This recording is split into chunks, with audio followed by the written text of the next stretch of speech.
নমস্কার বন্ধুরা। আমাদের প্রত্যেকের বাড়িতেই একটা অলিখিত আইন থাকে। সেটা হলো আমাদের কখন ঘুম থেকে উঠতে হবে, কখন রাত্রিবেলা একসাথে খেতে বসতে হবে, কখন বাড়ি ফিরতে হবে, কিভাবে আমাদের জীবন ধারণ করতে হবে।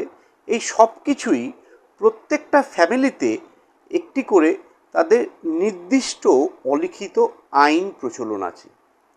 বন্ধুরা, ঠিক তেমনিভাবেই আমাদের দেশেও কিন্তু একটি আইন প্রচলন করা হয়েছে দেশকে চালাবার জন্য। সাধারণভাবে আমরা সেটিকে ইন্ডিয়ান কনস্টিটিউশন বলে জানি। 26শে জানুয়ারি 1950 সালে এই ইন্ডিয়ান কনস্টিটিউশন অর্থাৎ ভারতীয় সংবিধান আমাদের দেশে চালু হয় এবং তার নিয়ম অনুসারেই কিন্তু আমাদের দেশ পরিচালিত হয়। বন্ধুরা, আজকে আমি আলোচনা করব মেম্বার অফ পার্লামেন্ট নিয়ে, অর্থাৎ আমরা যাদেরকে সাংসদ বলে জেনে থাকি। সাংসদ বা মেম্বার অফ পার্লামেন্টের কি কার্যপ্রণালী আছে সেটা কিন্তু কনস্টিটিউশনে পুঙ্খানুপুঙ্খভাবেই দেওয়া আছে। বন্ধুরা, সাংসদরা কি কাজ করবে বা সাংসদদের ডিউটি কি, আসুন আমরা সেটা জেনে নিই। প্রথমত, যারা মেম্বার অফ পার্লামেন্ট বা সাংসদ হন, তাদের প্রাথমিক কাজ হচ্ছে দেশের আইন তৈরি করা। অর্থাৎ আমাদের দেশে যে বিভিন্ন ধরনের আইন প্রচলিত আছে সেই আইনের খসড়া তৈরিতে সাহায্য করা এবং সেই আইনের পক্ষে এবং বিপক্ষে ভোটাভুটিতে অংশগ্রহণ করা।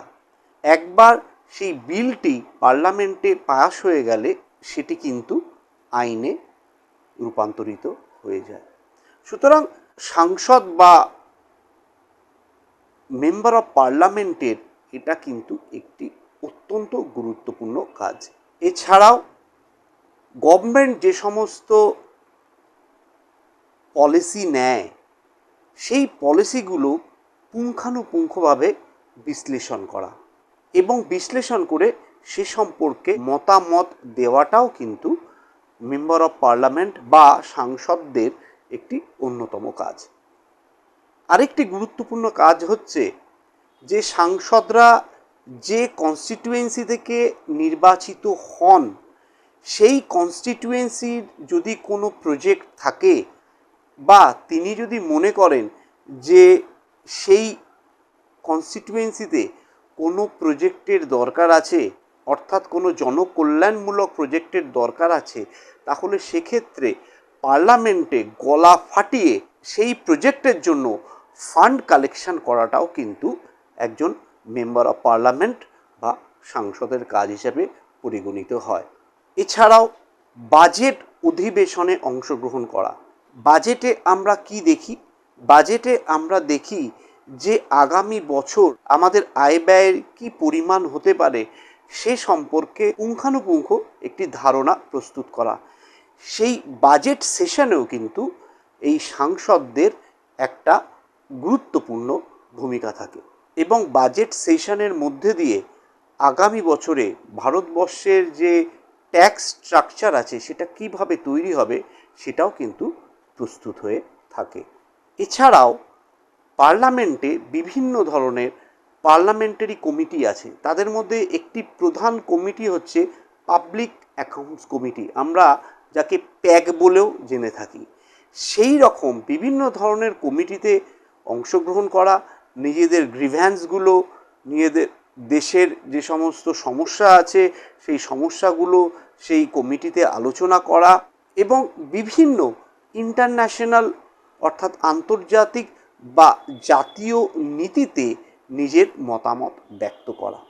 সুতরাং বন্ধুরা, আপনারা সকলেই বুঝতে পারছেন যে এটি অত্যন্ত একটি দুরূহ কাজ।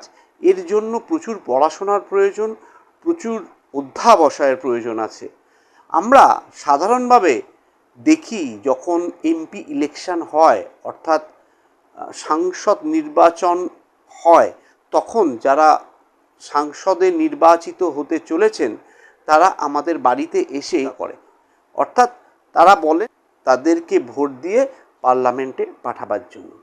কিন্তু আমরা যারা সাধারণ মানুষ আছি আমরা সবসময় শোনাই যে আমাদের ড্রেনে জল ভরে গেছে, সেই জল সরছে না, বৃষ্টির জল রাস্তার মধ্যে দাঁড়িয়ে পড়ে, রাস্তা দিয়ে যাওয়া যায় না, বাড়িতে ঠিক মতো জল আসছে না, জঞ্জাল ঠিক করে পরিষ্কার করা হচ্ছে না। এই সমস্ত অতি অপ্রয়োজনীয় এই সেন্সেই আমি বলছি যে পার্লামেন্ট ইলেকশনের সাথে এগুলোর কিন্তু কোনো সম্পর্ক নেই। কিন্তু আমাদের একটা মেন্টালিটি আছে, আমরা এই ব্যাপারগুলো না জেনেই যিনি ভোট চাইতে আসছেন এই পার্লামেন্টারি ইলেকশনের জন্য তাকে বিভিন্নভাবে উত্ত্যক্ত করে থাকি। বন্ধুরা, যিনি পার্লামেন্টের ইলেকশনের জন্য আসছেন তিনি আপনার বাড়িতে এই সমস্ত সমস্যা সমাধান করার জন্য আসছেন না, তিনি আরও বড় পার্সপেক্টিভে পার্লামেন্টে যেতে চাইছেন এবং অনেক বড় বড় ডিসিশন নিতে চাইছেন। সুতরাং আপনার এই জল কলের সমস্যা মেটাবার জন্য তারা কিন্তু এখানে আসছেন না। সুতরাং দয়া করে যখন পার্লামেন্টারি ইলেকশন হবে তখন আপনারা যারা ভোট চাইতে আসবেন তাদেরকে কখনোই বলবেন না জলের প্রবলেম, আমার ড্রেনেজের প্রবলেম। এতে কি হয়, আমাদের মূর্খামিটাই কিন্তু প্রকাশ পেয়ে থাকে। আশা করছি এই ভিডিওটির মাধ্যমে আপনাদের চেতনার উদ্রেক হবে। আজ এই পর্যন্তই। নমস্কার, ধন্যবাদ।